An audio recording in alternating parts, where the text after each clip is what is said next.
estamos chegando com o Câmara Repórter, segunda edição, desta quinta-feira, 26 de junho. Veja os nossos destaques. Vereadores realizam a última sessão ordinária do primeiro semestre, aprovando a Lei de Diretrizes Orçamentárias do município. Importância e valorização do bibliotecário é discutido em audiência pública na Câmara Municipal. Festival de Quadrilhas Juninas de Natal acontece até o próximo domingo no Palácio dos Esportes. Aqui no estúdio eu converso com a secretária adjunta de Finanças de Natal, Vanessa Pinheiro. A gente conversa sobre o programa de renegociação de dívidas, o Refis, que está na reta final aqui em Natal. Então vem com a gente, o Câmara Repórter, segunda edição, está no ar.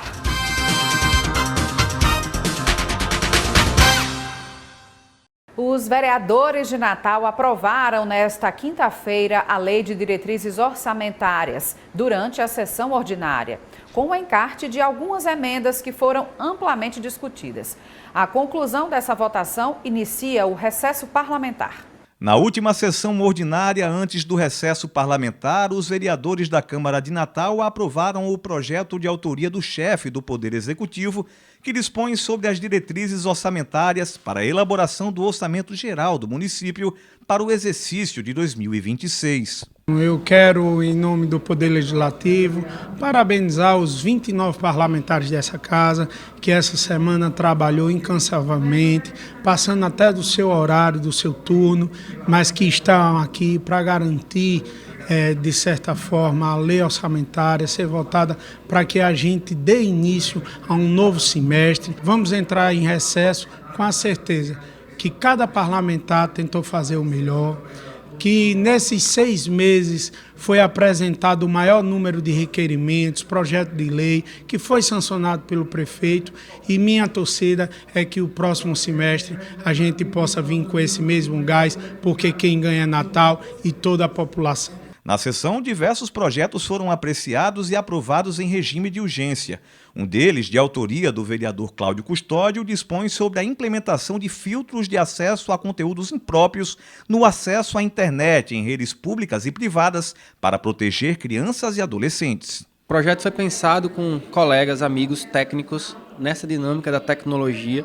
E o objetivo principal é tentar bloquear o acesso dos predadores sexuais, principalmente os que atuam contra a infância, contra crianças e contra adolescentes, no que diz respeito a formas de captar nudes e qualquer tipo de material comprometedor dos nossos jovens.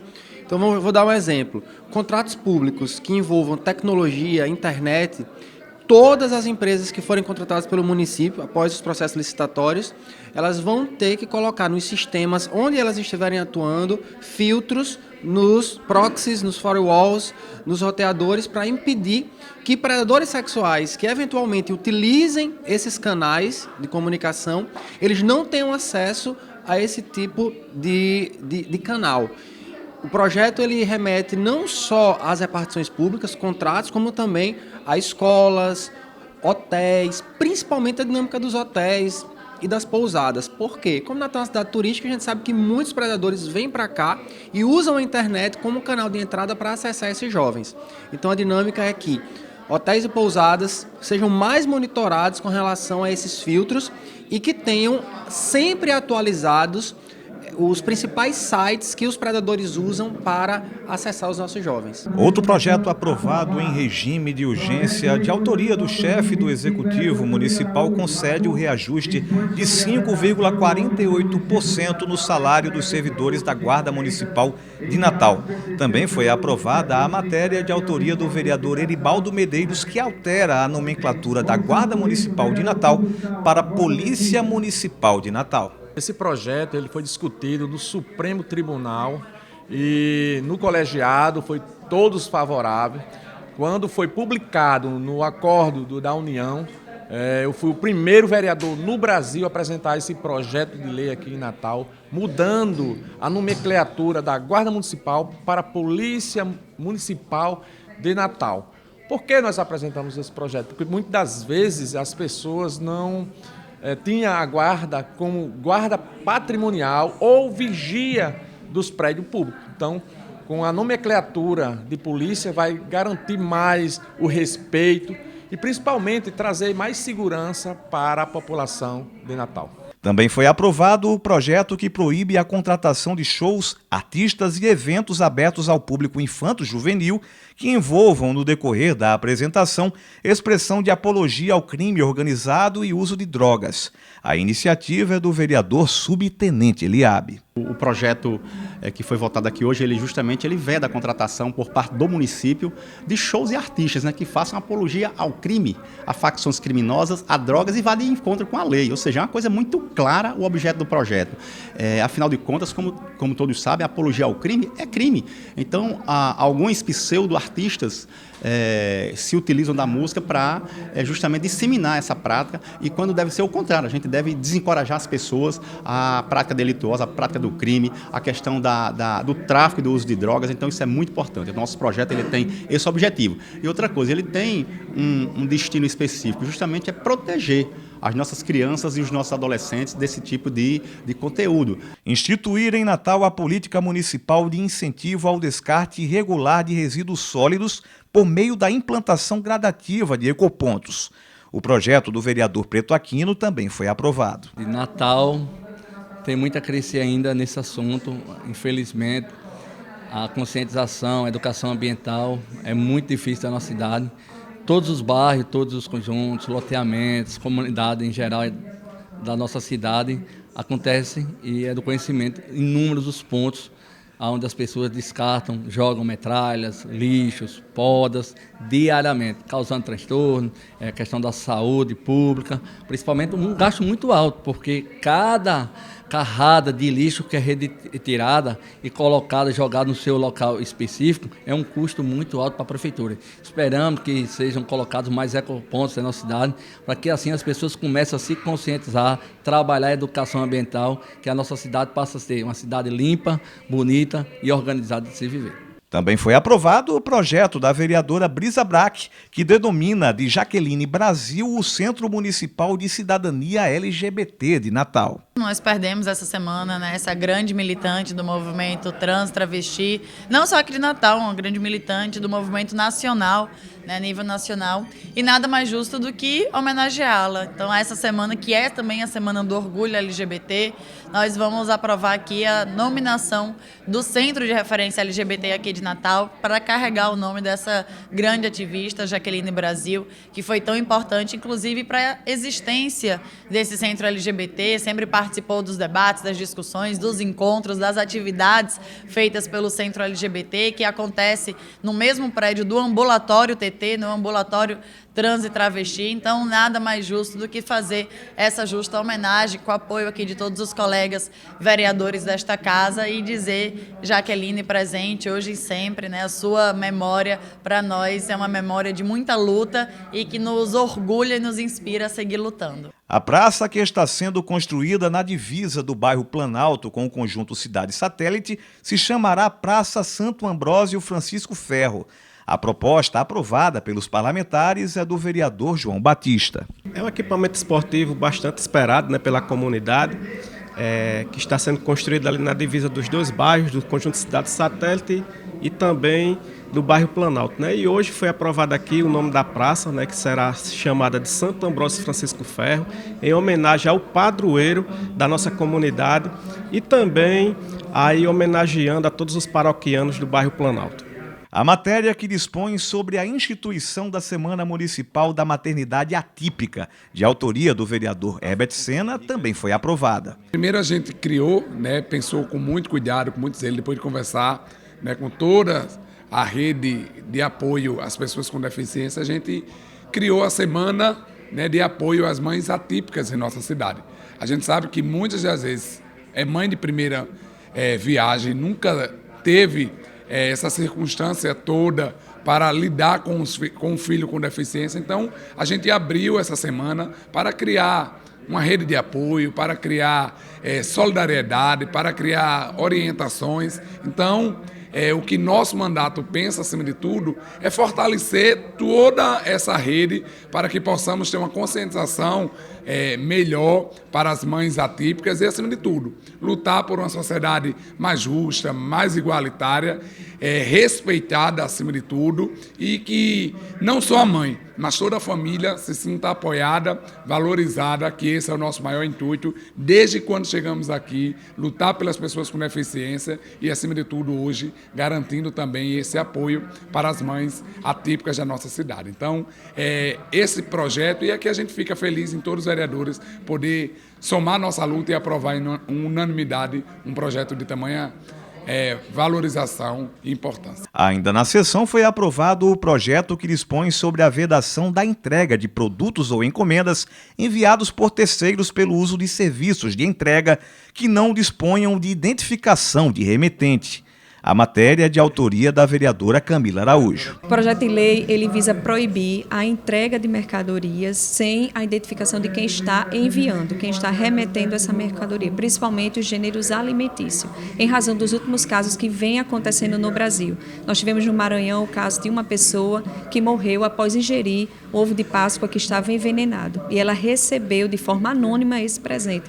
Depois uma jovem no estado de São Paulo que recebeu um bolo de presente, não tinha identificação de quem remeteu aquele bolo para ela, estava envenenado, ela ingeriu e infelizmente veio a óbito. E aqui na nossa cidade, que está sendo investigado pela DHPP, que foi o óbito de uma criança de 8 meses que ingeriu também um açaí envenenado. Então, para que a gente possa coibir, inibir que essas práticas criminosas aconteçam, isso é uma maneira da gente vedar. Quem está remetendo, principalmente encomendas de gênero alimentício, vai ter que ter o CPF e o nome de quem está enviando. O Dia Mundial das Bibliotecas, comemorado no próximo dia 1º de julho, foi tema de uma audiência pública realizada nesta tarde aqui no plenário da Câmara. Em alusão ao Dia Mundial da Biblioteca, comemorado em 1º de julho, foi realizada uma audiência pública na Câmara Municipal proposta pelo vereador Cláudio Custódio. A iniciativa teve como objetivo reconhecer o papel essencial das bibliotecas e valorizar os profissionais da biblioteconomia. A audiência pública é em alusão ao Dia Mundial das Bibliotecas, dia 1º de julho. O convite foi no sentido de aproximar a universidade e os estudantes da Câmara e da sociedade, no sentido de demonstrar a relevância e importância para toda a comunidade. As escolas municipais precisam de concursos para ocupar as bibliotecas com o profissional adequado e não com a readaptação que muitos professores acabam tendo na sua dinâmica escolar. Durante o debate, especialistas e convidados destacaram a importância dos bibliotecários no incentivo à leitura, organização do conhecimento e promoção do acesso à informação. A audiência também foi um espaço de valorização profissional e das condições de trabalho desses agentes culturais. O nosso curso de biblioteconomia é ofertado na UFRN desde 96, ou seja, tem mais de 30 anos. A entrada é semestral e aí a gente forma, então, é um curso nota 5, a gente forma bibliotecários e bibliotecárias para atuar nos espaços múltiplos, não só a biblioteca, mas só no espaço da biblioteca a gente tem várias categorias, biblioteca escolar, biblioteca pública, a biblioteca da Câmara Municipal, a biblioteca dos tribunais, então é um campo vasto de trabalho, né? Além do centro de documentação, além dos centros de informação, documentação. Então a gente há uma diversidade então enorme de campos de atuação desse profissional que muitas das vezes não é reconhecido pela sociedade. Hoje no estado apenas a UFRN oferece o curso de biblioteconomia, que funciona desde 1996. Nesses quase 30 anos, foram formados 669 profissionais que ainda encontram dificuldades para exercerem a profissão. A gente precisa mais essa divulgação, talvez das novas competências do bibliotecário, que ele pode estar atuando em diversos locais, com diversas competências, além da organização de livros. Então, a gente é um mediador da leitura, um mediador da informação, sobretudo agora com as novas tecnologias digitais, e a gente forma esse bibliotecário com essas competências. Essas audiências são um momento para a gente mostrar o âmbito de trabalho, a atuação do bibliotecário e também como a sociedade pode interagir com a gente e nós prestar um serviço para a sociedade. Um dos pontos mais abordados durante o encontro foi a falta de bibliotecários nas escolas públicas. O secretário adjunto do município reconheceu o déficit e destacou que a secretaria vai realizar ações para mudar a situação.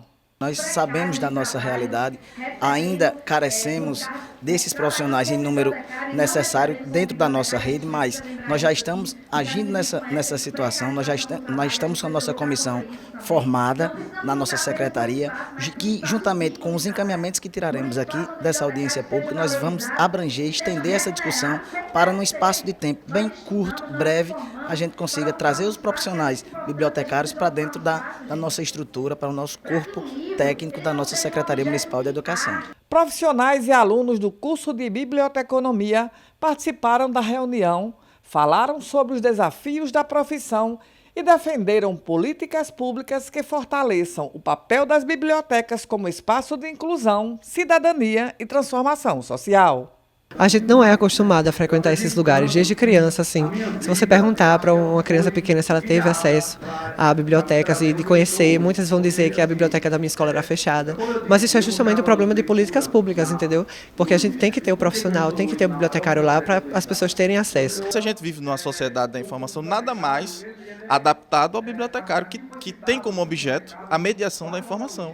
Vai levar o livro para os estudantes, vai levar o livro para as salas de aula, vai levar o livro, a leitura literária para as ruas, né? Porque o bibliotecário ele não se limita ao espaço escolar ou a um espaço ali destinado a ele de origem, né? Mas ele pode levar o livro para outros espaços. Ele pode levar o livro para a calçada, para as comunidades, para as periferias, para aqui, para um projeto na Câmara Municipal. Isso é viável, porque a necessidade que a gente tem de informação, a necessidade humana, é um direito humano, já diria Antônio Cândido, né? O direito à literatura, e eu colocarei isso, o direito à informação, é um direito humano e está na Constituição. Então, o papel do bibliotecário é fundamental e eu vejo com bons olhos, porque tem um campo muito grande para a gente explorar, né? O Senado Federal aprovou o aumento do número de deputados federais de 513 para 531.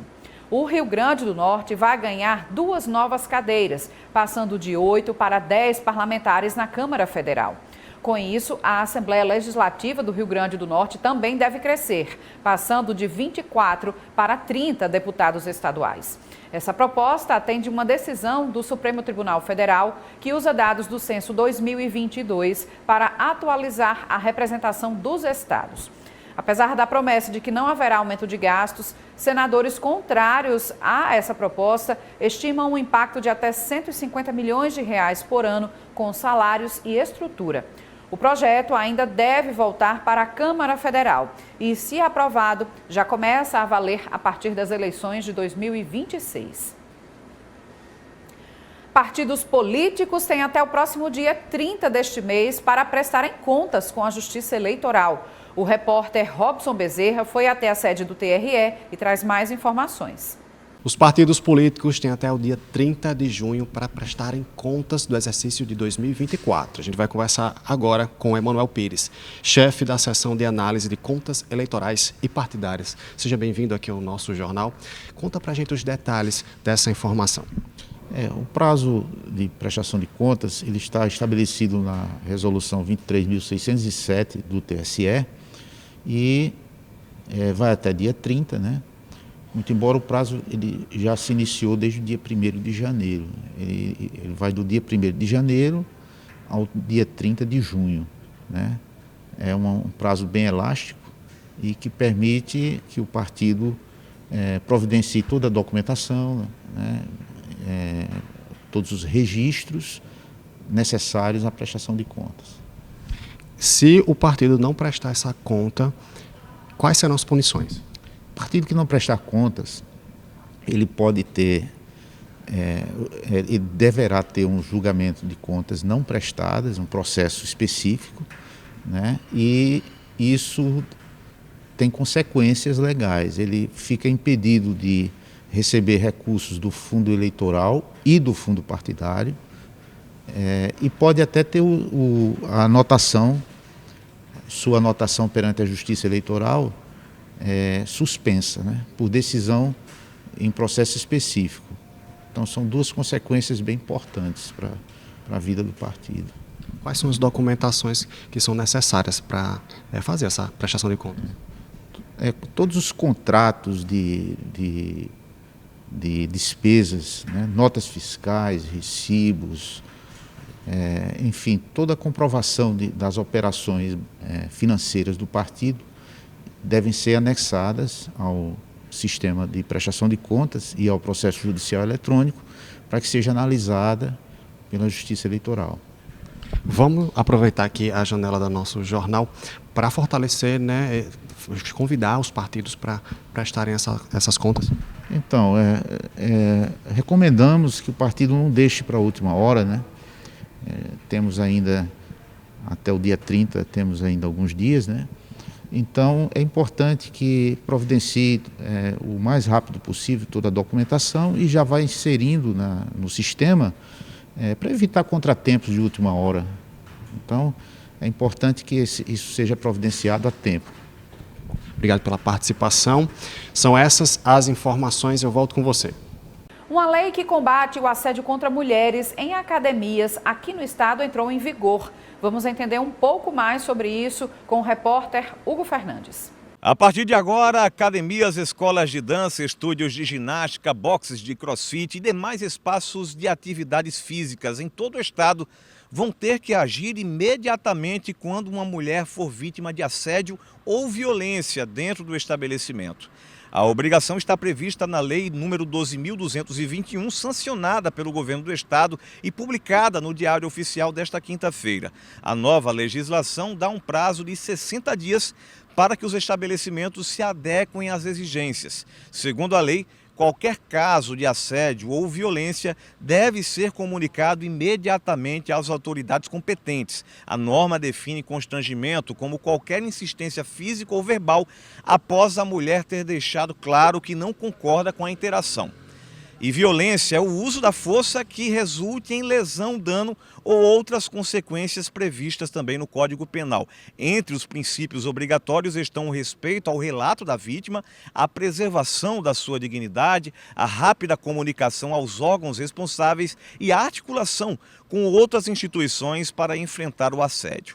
Os locais também poderão implementar protocolos internos de segurança, como códigos discretos em banheiros femininos, para que a mulher possa pedir ajuda de forma segura e reservada. A nova lei tem como objetivo garantir um ambiente mais seguro e acolhedor para as mulheres que buscam saúde, lazer e qualidade de vida. E veja a seguir, Tribunal de Contas da União mantém suspensão da licitação para a construção do Hospital Metropolitano. E ainda, começa hoje o Festival de Quadrilhas Juninas de Natal.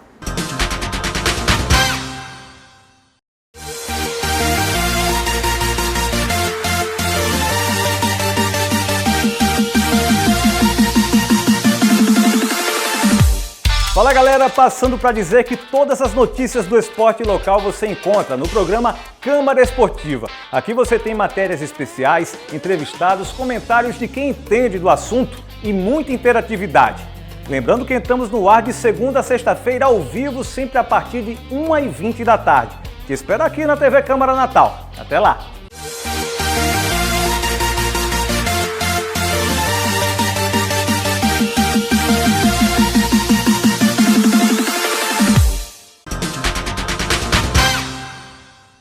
O Tribunal de Contas da União, o TCU, manteve a liminar que suspende a licitação do Hospital Metropolitano. O governo do estado diz que não há irregularidades. Hugo Fernandes.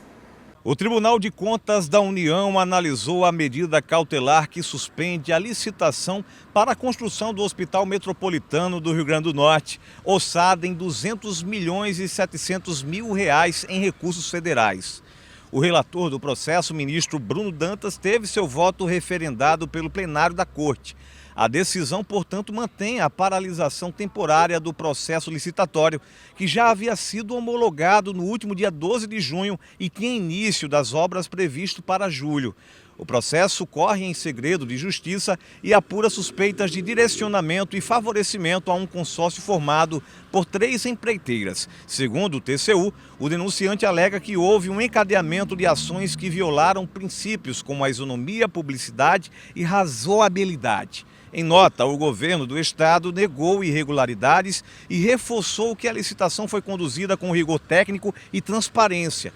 A administração estadual justificou que as 3 primeiras colocadas foram desclassificadas por não cumprirem os requisitos legais e documentais. A Secretaria Estadual de Infraestrutura informou que ainda não teve acesso ao processo e só depois da análise jurídica irá definir os próximos passos.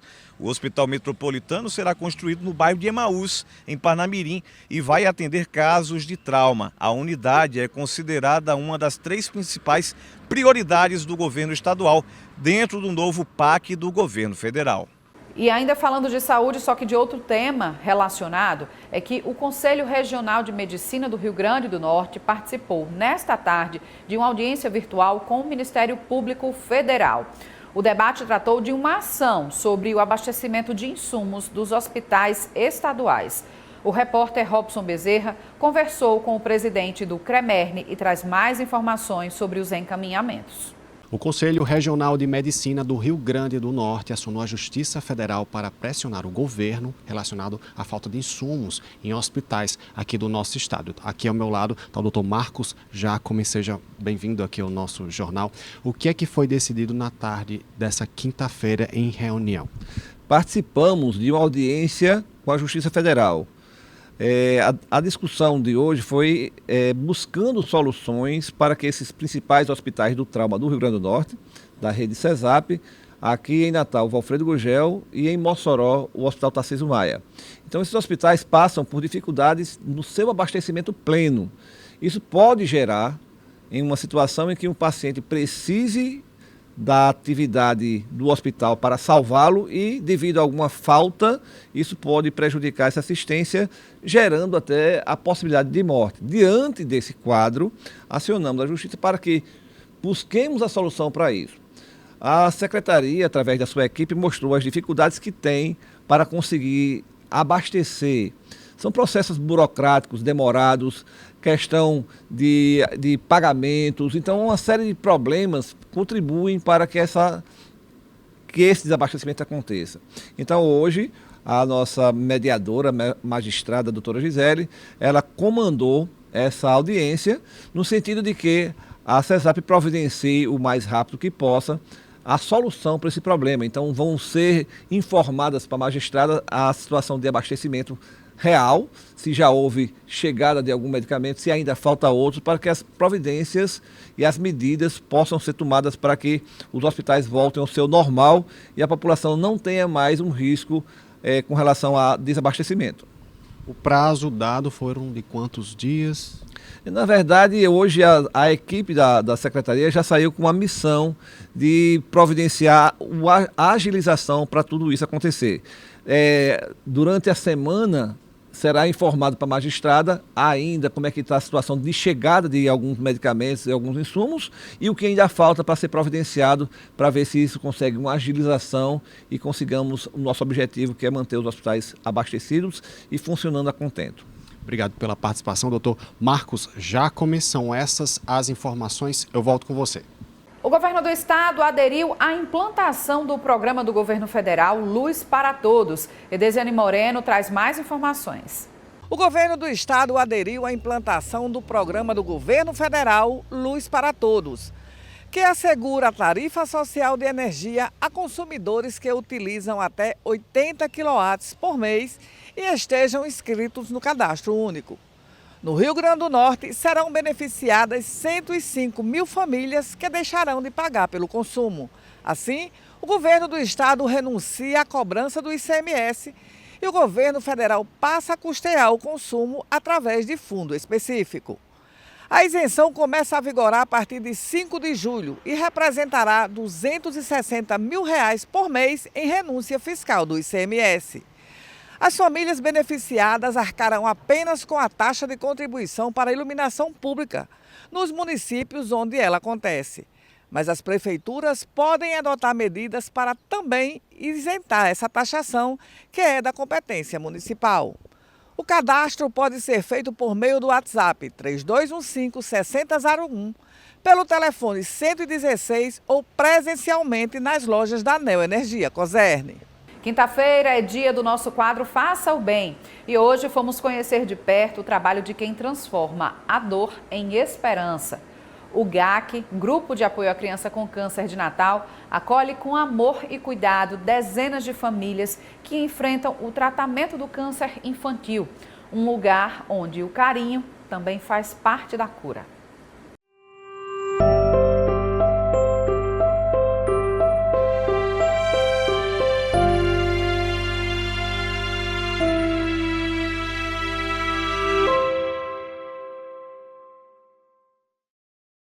Moradora do município de Poço Branco, no interior do Rio Grande do Norte, Fátima Medeiros chegou ao GAC há 11 anos, quando as duas filhas, hoje com 18 e 15 anos, foram diagnosticadas com anemia falciforme.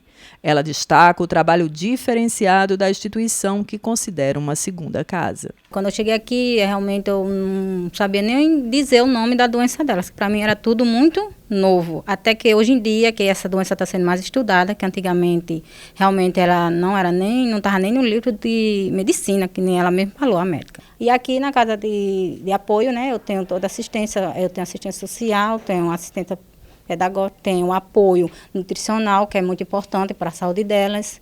Tem a pedagogia, que ela às vezes falta quase um mês sem a escola aqui, né? A pedagogia ajuda a auxiliar no aprendizado, porque elas realmente também têm essa dificuldade, né, de aprendizado, são mais lentos devido à doença. O jovem John Eric, de 12 anos, foi diagnosticado com anemia falciforme aos 3 meses de vida, através do teste do pezinho. Desde então, ele é assistido pelo GAC. Ele destaca o quanto gosta das atividades e do acolhimento que recebe na instituição. Quando eu cheguei aqui, eu tinha 3 meses. Descobri também, quando eu tinha anemia falciforme, descobri com 3 meses também.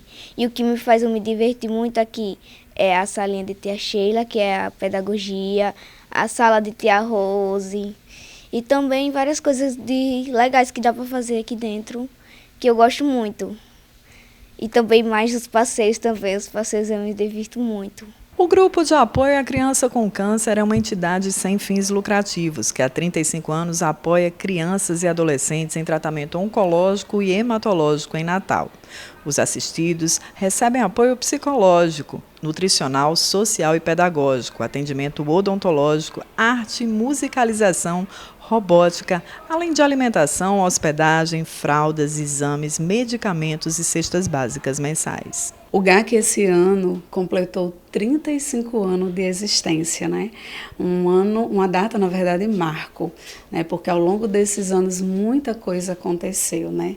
Hoje uma sede própria com 4 andares.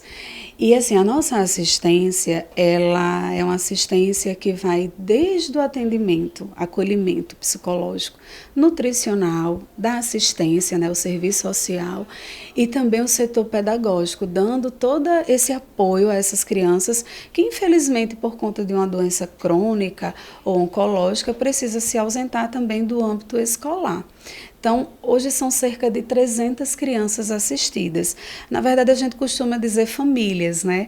Porque quando a gente recebe a família, não é só a criança. A entidade é mantida através de doações. Rosemary Santana explica como as pessoas podem contribuir para a manutenção do trabalho da casa.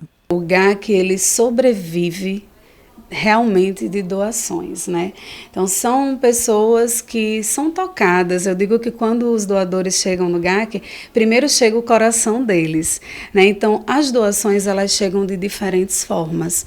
Hoje nós temos uma central de doação, né, de telemarketing, são pessoas qualificadas que ligam, né, para o celular, o número, os contatos, para falar do trabalho assim como eu estou falando hoje, para que a doação que a pessoa queira e possa doar ajude na manutenção, porque o grande desafio é a manutenção, como você bem falou, 6 refeições, são medicamentos, exames, suplementos, né, que a gente também arca com essa necessidade nutricional dessas crianças, cestas básicas, uma série aí de assistência que nós passaríamos aqui muito tempo explicando, mas de fato essa doação financeira, ela ajuda nessa manutenção, que é a garantia que a gente possa deixar para essas famílias. A 35ª edição do Festival de Quadrilhas Juninas de Natal começa nesta noite de quinta-feira e segue até o próximo domingo. O evento evento é um dos mais aguardados no calendário junino da capital. Serão 4 noites de muita emoção, cor e cultura popular. Ao todo, 40 quadrilhas de Natal e do interior participam da competição nas categorias iniciante, tradicional, estilizada e cômica.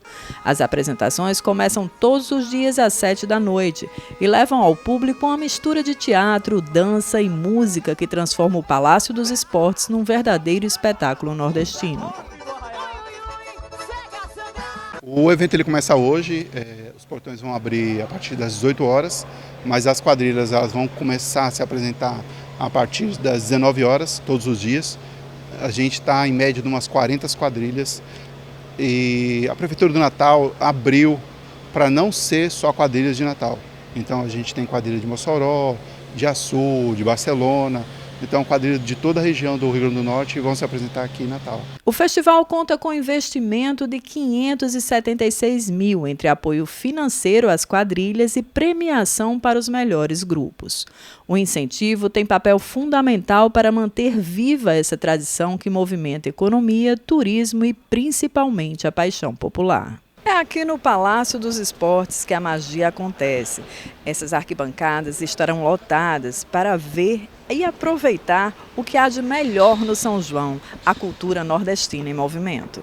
O Festival de Quadrilhas Juninas de Natal não é só uma competição, é uma vitrine do talento, da dedicação e da força da cultura popular. A gente tem quadrilha estilizada, tradicional e a gente vai ter a cômica também. A gente tem uma quadrilha cômica aqui que vai se apresentar. Nós somos hoje a maior premiação do estado. Então a gente está premiando as tradicionais e estilizadas por R$25 mil, primeira colocada, tanto de uma como de outra. Mas também a gente faz uma premiação para casal de noivo, para marcador, para regional, que é uma coisa que ninguém faz, dá valor às bandas que estão aqui tocando para as quadrilhas. Porque a maioria das quadrilhas hoje, elas trazem a banda junto, fazem a música e se apresentam aqui junto com a quadrilha.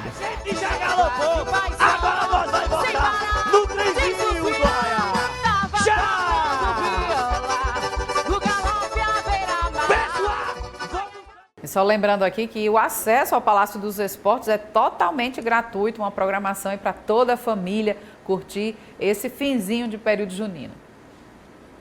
A seguir, eu converso com a secretária adjunta de Finanças de Natal, Vanessa Pinheiro. A gente conversa aqui sobre o programa de renegociação de dívidas que termina na próxima segunda-feira. Não saia daí que voltamos já.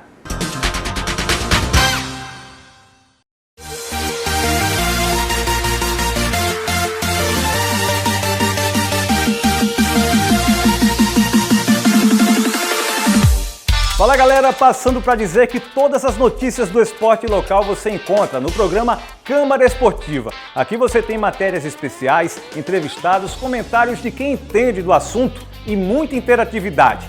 Lembrando que estamos no ar de segunda a sexta-feira ao vivo, sempre a partir de 1h20 da tarde. Te espero aqui na TV Câmara Natal. Até lá!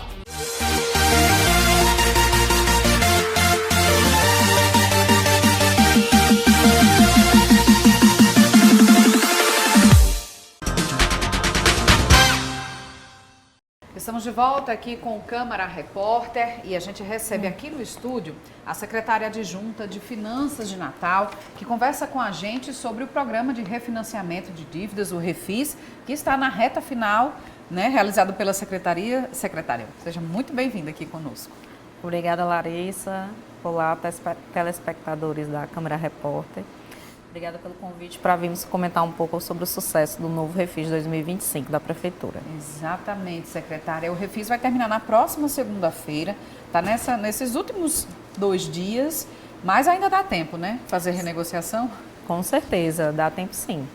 O contribuinte, né, todas as pessoas físicas ou jurídicas que tenham débitos com o município de Natal, tá? Eles podem aderir ao novo Refis. Temos atendimento presencial e online. E quais são as dívidas, né? Que tipo de dívida a gente está falando aqui que está dentro, faz parte desse programa? Tá. Todos os tributos municipais e débitos não tributários também, certo? Os principais é o IPTU, o Imposto sobre Serviço, o ISS, taxa de lixo, as taxas de localização, multas de trânsito, multas de meio ambiente. Então, qualquer débito que a pessoa tenha com o município, tá, sendo de exercícios anteriores, ela pode ser parcelada através do Refis. Tá certo. E quais são essas condições que estão sendo ofertadas para essa regularização? Foi planejado um Refis diferenciado de todos os que já tiveram até hoje, certo? O contribuinte pode parcelar em até 60 meses, tá? E o grande diferencial que foi pensado para que as pessoas pudessem aderir é não ter a entrada diferenciada. Tá? Então, a pessoa faz o parcelamento e a entrada é o mesmo valor das demais parcelas. Certo. E isso, independentemente do valor, ou teria um valor mínimo também para todo esse parcelamento em 60 meses? Nós temos um limite mínimo por parcela, que para a pessoa física é R$50 e para a pessoa jurídica é R$200. É realmente uma condição bem atrativa, né? Que uma prestação de R$50, a pessoa querendo se regularizar, a gente sabe que sim, quem se organiza cabe no bolso, Isso, né? cabe no orçamento. Tá? E para aquela pessoa que pode aderir e quer aproveitar o limite máximo de desconto, né, para pagamento à vista, o desconto é de 100% nos juros e até 90% de desconto na multa de mora. Muito importante mesmo, atrativo. E como é que está a adesão a isso, assim, em relação a quantos contribuintes, né, pessoas físicas, pessoas jurídicas em débito com a prefeitura, mas que dentro do parâmetro de vocês está tendo uma boa negociação? Sim, nós já ultrapassamos a nossa meta inicial. Nós projetamos 10 mil negociações e hoje nós já alcançamos 13.500 negociações. Muito bom mesmo, né? Em valores, secretário, dá para divulgar assim quanto foi negociado, enfim, dentro dessa regularização? Hoje a gente estamos ainda chegando no valor projetado, tá? A gente prefere aguardar o final do Refis para fazer a divulgação do valor total negociado. Esse volume, né? Mas isso é bem substancial, importante, né, para a arrecadação da prefeitura. Sem dúvida. E o mais importante é que a gente ampliou, né, a possibilidade de adesão, porque a gente recebia muita reclamação dos contribuintes pela dificuldade, né? Sim. Hoje a situação do país, né, a situação financeira das pessoas realmente é muito difícil. E sem precisar dar uma entrada maior que o parcelamento normal, a gente já tem um plano de parcelamento permanente, mas ele exige 10% do valor do débito, né, como entrada. Né? E isso dificulta para aquelas pessoas que estão numa situação financeira mais difícil, né? Mais apertada. Secretária, inclusive dessas negociações, como a senhora falou, de mais de 13 mil já realizadas, muitas também já estavam dentro de um processo judicial, esses processos são extinguidos quando há esse acordo, não é isso? Isso, exatamente. Tá? Quem já está com execução fiscal, né? Tem gente que já está com o bem bloqueado, né? Já está prestes a ter o bem destinado a leilão. Então, quando adere o parcelamento ou faz o pagamento à vista, com o pagamento à vista, a execução é extinta, né? E isso automaticamente, tá? No dia seguinte à quitação, o nosso sistema, que é o Portal Directa, encaminha a petição para que o judiciário extinga a execução. E aos que aderem por parcelamento, né, a gente envia a suspensão. Então, aquela cobrança ela fica dormindo, né, até a pessoa efetuar a quitação total. Última, né, parcela, secretária. E nesse caso a senhora falou, esse atendimento ainda pode ser presencial, né? Tem essa sexta-feira, tem a segunda, mas também pode ser online, é isso? Sim, pode ser online. Nosso WhatsApp é o DDD 84 987861990 e também o contribuinte pode fazer diretamente através do nosso sistema, o parcelamento. Que acessa como o sistema, secretária? Tá. directa.natal.rn.gov.br ou na página da nossa secretaria, natal.rn.gov.br/Cefim. Lá tem um link para o Portal Directa. E na segunda-feira, quando esse prazo termina, não há possibilidade de extensão desse prazo não, né? Porque o programa começou em abril, não é isso? Começou dia 22 de abril. O prazo final é 30 de junho. Não vai ter prorrogação não, né? Assim, só para também deixar claro para o contribuinte que é segunda-feira, não é isso? É segunda-feira. E até que horas o atendimento?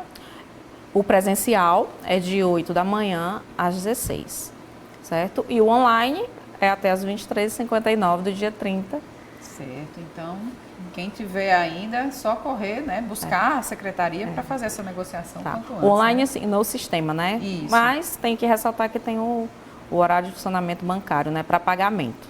Porque a pessoa adere ao refis, mas ele só vai ter validade com o pagamento da primeira parcela. Tá bom, então, recado dado aqui, secretária Vanessa Pinheiro. Muito obrigada aqui pela sua participação e suas informações. Por nada. E esta edição do Câmara Repórter fica por aqui. É você que nos acompanha. Obrigada pela audiência. A gente volta a se encontrar nesta sexta-feira com outras notícias aqui da Câmara e também da nossa cidade. Tchau.